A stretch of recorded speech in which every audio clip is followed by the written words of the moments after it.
Ton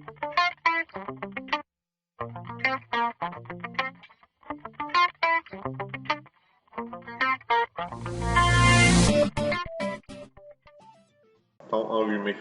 Alors, bienvenue à cet enregistrement devant public sur les GPO stratégie de groupe. Cette fois-là, aujourd'hui, on va parler du contexte ordinateur. Jusqu'à date, on avait fait des GPO de niveau utilisateur. Aujourd'hui, on va voir qu'on peut gérer le système de façon différente. Alors, on pourrait imaginer un domaine où est-ce que j'ai différents ordinateurs dans une salle. Alors, je fais des ordinateurs portables ici parce que c'est la seule chose que je suis capable de dessiner rapidement. Et j'aimerais ça avoir, disons, deux parcs d'ordinateurs. J'aimerais ça avoir des ordinateurs que je vais attribuer au Parti conservateur en bleu, puis des ordinateurs que je vais attribuer au Parti libéral en rouge. Et j'aimerais ça gérer les ordinateurs différemment. J'aimerais ça avoir une gestion des ordinateurs ici et une gestion des ordinateurs ici. Je n'ai pas parlé des utilisateurs. Dans ce contexte-là, peu importe si Bob ouvre une session sur cet ordinateur-là, cet ordinateur-là ou cet ordinateur-là, il va avoir la même configuration parce qu'il va avoir une configuration dite rouge. C'est un exemple, évidemment. La configuration ne sera pas en lien avec Bob, va être en lien avec l'ordinateur. Si Bob ouvre une session sur celui-là, celui-là ou celui-là, je me suis trompé de couleur dans mon dessin, c'est pas très grave, il va avoir une configuration dite bleue. Une configuration bleue avec un E. S'accorde en genre et en nombre avec le nom auquel il se rapporte. Alors, ça va nous permettre de voir la configuration très différemment. Ceci dit, les GPO de niveau ordinateur sont beaucoup plus complexes à mettre en place, sont beaucoup plus sensibles et demandent un petit peu plus de finesse. Et oui, parfois ne fonctionnent pas très bien. Il y a même parfois des GPO de niveau ordinateur qui ne fonctionnent que si elles ont l'équivalent du point de vue utilisateur. Ça dépend des fois. Il faut vraiment lire la description des GPO pour bien comprendre leur application et configurer le tout correctement. On va faire une GPO qui va faire deux choses ce matin. On va faire une GPO qu'on va appeler GPO ordi et on va l'appeler démo parce qu'elle fait deux choses qui n'ont pas rapport. Premièrement, on va dans un premier temps activer les scripts PowerShell dans le client Windows 7. Alors, on sait très bien qu'en PowerShell, lorsqu'on a un client, les scripts ne sont pas activés. On ne peut pas exécuter un script PowerShell dans un ordinateur par défaut. Alors, on va activer les scripts PowerShell dans un premier temps. Et dans un deuxième temps aussi, avec la même GPO de niveau ordinateur, on va empêcher l'accès au CD, au DVD puis au lecteur USB de l'ordinateur. Alors, vous pouvez très bien vous imaginer un ordinateur dans un coin qui va avoir plusieurs ordinateurs dans un coin qui vont avoir les scripts exécuter, des scripts qu'on peut exécuter et aucun accès au périphérique USB. Donc, on va un peu sécuriser la machine dans un certain point de vue. On va aller voir comment on fait ça. Alors, du point de vue de mon serveur, on va ouvrir ce qu'il faut pour aller créer une GPO.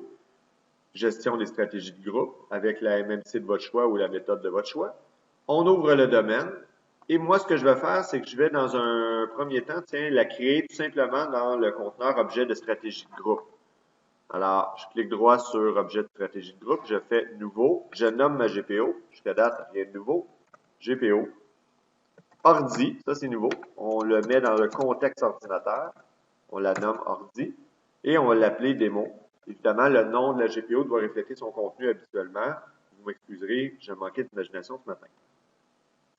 Une fois que j'ai créé ma GPO qui est vide, il n'y a aucun paramètre à l'intérieur, il n'y a absolument rien, je vais modifier la GPO pour me concentrer du niveau ordinateur dans stratégie et je vais aller devoir chercher les différents paramètres que je veux configurer.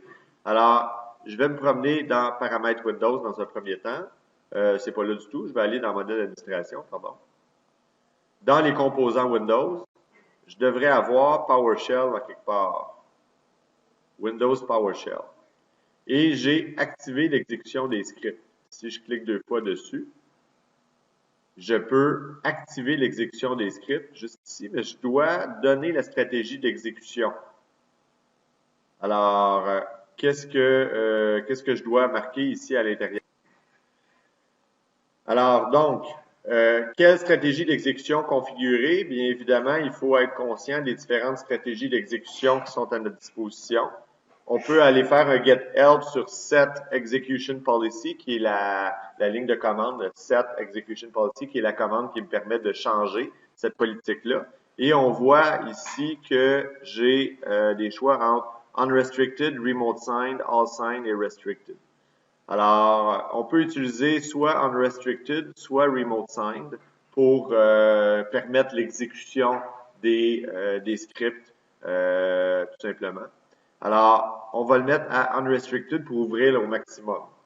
C'est peut-être pas l'idéal, c'est peut-être mieux ça, mais là, on va être certain de pouvoir exécuter des scripts. Dans le cadre de nos tests, c'est peut-être mieux. On verra la modifier par la suite. Donc, je vais aller changer ça pour unrestricted. Ici, ça va être autoriser les scripts locaux et les scripts, en fait, ça va être tous les scripts. Ça va être unrestricted. Ou je pourrais faire les scripts locaux et les scripts signés distants, ça sera un peu plus sécuritaire. Je fais OK, c'est tout. C'est la seule côté que j'ai à faire pour les scripts. Pour le deuxième item que je voulais modifier, tout simplement, c'est dans Système, accès au stockage amovible. Et là, j'ai différents items. Alors, j'ai CD et DVD, refuser l'accès en exécution, refuser l'accès en lecture, refuser en accès à écriture. J'ai toutes les classes de refus d'accès au niveau des disquettes, des CD, des disques amovibles. Par contre, j'en ai une qui est encore plus intéressante. Toutes les classes de stockage amovible, c'est-à-dire CD, DVD, disquette, lecteur USB, peu importe, activer le refus d'accès. Alors, ça va empêcher l'accès à des DVD, à des lecteurs amovibles pour que l'utilisateur puisse partir avec des données si on veut. Alors, on a juste à changer cette GPO-là, c'est tout. Alors, on active cette GPO-là. Évidemment, j'ai une GPO qui, on va aller voir les paramètres si on fait juste un rafraîchissement, tout simplement, qui va avoir un impact au niveau de ordinateur. Alors, on a deux stratégies qui ont été activées. N'oubliez pas que c'est de niveau ordinateur.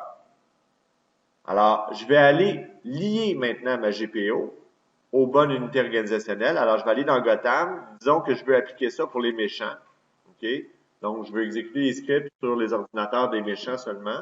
Puis, je veux empêcher l'accès au lecteur CD-ROM pour les méchants. Alors, ce que je vais faire, c'est cliquer droit sur méchant, ou tiens, sur ordi de méchant, encore mieux. Lier ma GPO ordi démo. Et à ce moment-là, la GPO va s'appliquer aux objets qui sont à l'intérieur de ce conteneur-là. Or, lorsque je vais voir dans Utilisateur et Ordinateur Active Directory, tout de suite, je vais dans Méchant et je vais dans Ordi, j'ai rien. Ça ne fonctionnera pas. Qu'est-ce qu'il faut y lier? Non pas l'utilisateur, c'est pas très important. Ce qui est important d'aller chercher, c'est le client. Alors, vous avez un client, vous avez peut-être deux clients, Windows XP, Windows 7, peu importe. Vous allez chercher votre client. En ce qui me concerne, il s'appelle Emika PC. Je le prends et je le place dans l'unité organisationnelle méchant ordi pour qu'il puisse hériter de la configuration de la GPO.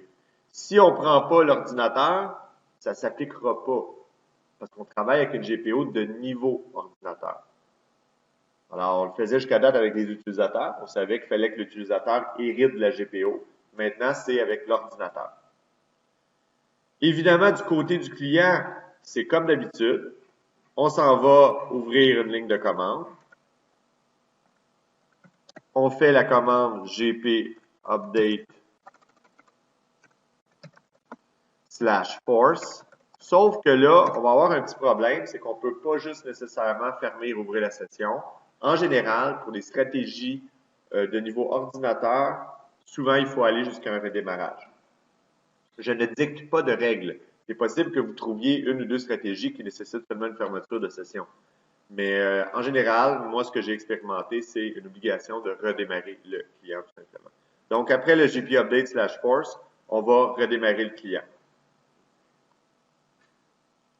Donc, une fois que l'ordinateur a redémarré, on ouvre une session.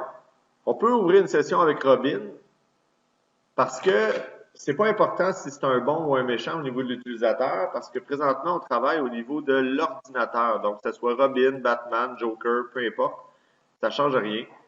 C'est vraiment l'ordinateur qui va hériter des politiques de gestion. Alors, j'ouvre une session avec Robin et je vais essayer d'accéder au lecteur de CD-ROM et je devrais voir une alerte, en fait, un code d'erreur qui m'indique que cet accès-là est tout simplement refusé. Donc, on va aller vérifier dans Ordinateur.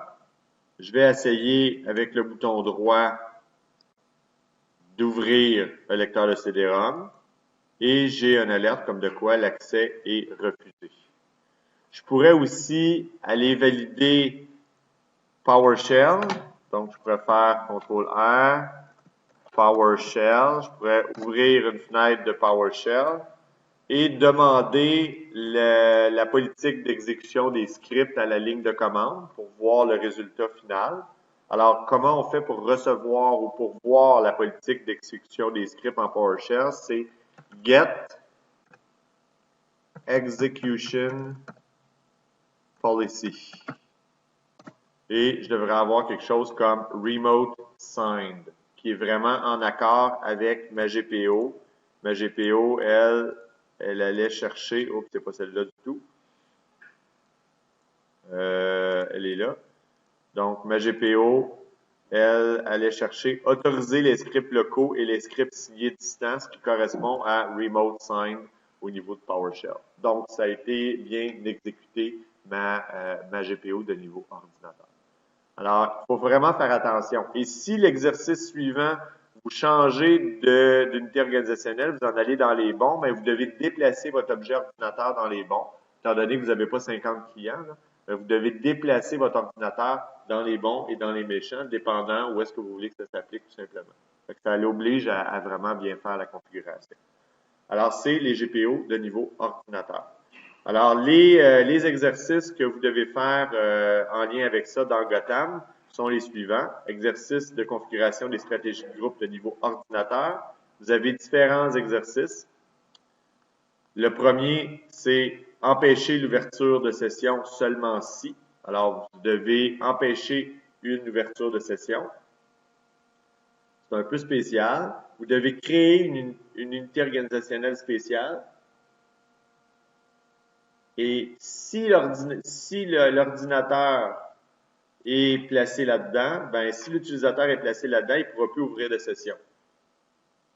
Alors, ça va nécessiter un groupe. Alors, il faut y réfléchir. C'est vraiment une GPO de niveau ordinateur, mais on va aller jouer avec les utilisateurs par rapport à celle-là. Ouvrir un logiciel automatiquement. Alors, exécuter un programme à l'ouverture de session, n'importe lequel, ça peut être WordPad, juste pour tester. Vous devez modifier la fermeture de Windows et modifier les règles de pare-feu. Alors, vous avez appris à modifier les règles de pare-feu en système d'exploitation récent.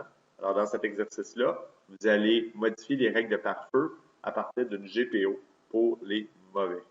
Alors, c'est ce que vous allez devoir faire dans ces exercices-là.